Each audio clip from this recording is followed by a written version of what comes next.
Now, Lloyd, Mr. Border Kings were feeling quite optimistic heading into Game 3 against the Rosetown Red Wings on Friday. The game was end-to-end in that first period. The Red Wings would eventually grab the first goal after a period. The Border Kings would be down 2 early in that second before they would break the goose egg with Aaron Starr's goal. And they came out in the third and they tied it up at 2 goals apiece. But the former Lloyd Bobcat, Jared Jago, would score the winner.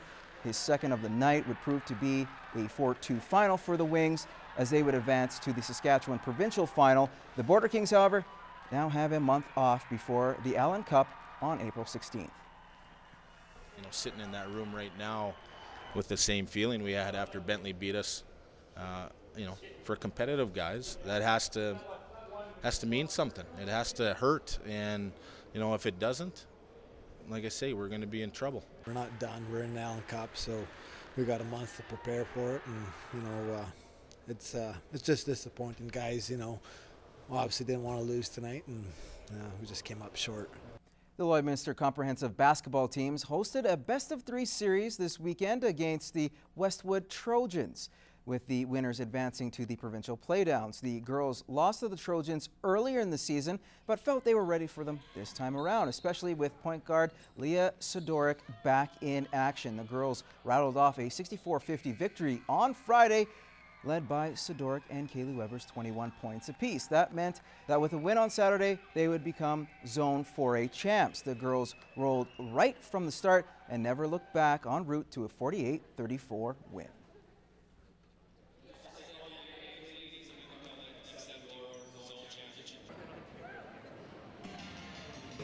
I thought we handled the ball. I thought in terms of possession for possession, I think we probably came out ahead in the number of possessions. We got a lot of second shots off our missed shots. We started to think more for ourselves than having our coach think for us. We started to look at the defense, what they were positioned as, and then made our offensive choices off of what they did. So. Now the Barons will head south for provincials this weekend. Meanwhile, the boys trying to do the same. They won their first game 85-63 on the strength of a 20-point lead after the first quarter. Their Saturday game, they got off to a slow start. They trailed by 7 5 minutes into the third. But the young team just kept coming, picking away at the lead. At the end of 3, they trailed 53-50. Barons, a group mostly made of grade 10s and 11s, rolling with just 2.5 minutes to play. The score knotted up at 60. Then the Barons up 65-64, courtesy of Luke Myers, as you'll see coming up here, finishing hard right to the basket, getting the 2. He would also finish up with the team lead. That would be good enough as they would advance 70-67 as they're going to provincials and hopefully going to make some noise. We said there's going to be a point in the game where we're down 7, where we're down 11. When you don't get it back in one play, you don't get it one big swing, you don't get it all back, right? You got to stay together.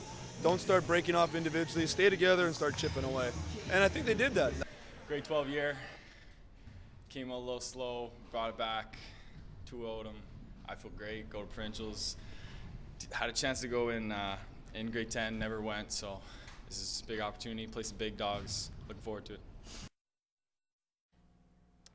Well, congratulations to both those teams. Now, it took until the end of the year, but the Lakeland College team finally have a championship banner to raise at the gym. The men's futsal team defended their ACAC Conference Championship from last year as they finished top of their group in the round robin and getting a bye to the final. And in the final, the Rustlers dominated with a 4-1 victory over the Mount Royal Cougars.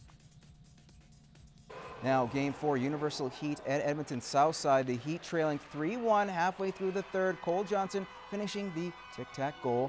Heat lead is now, or deficit rather, cut to 1. Just 31 seconds later, Mason Shaw, the hero of Game 3, finds his way to the net and ties it up, keeping their playoff hopes alive. They would need overtime for this one.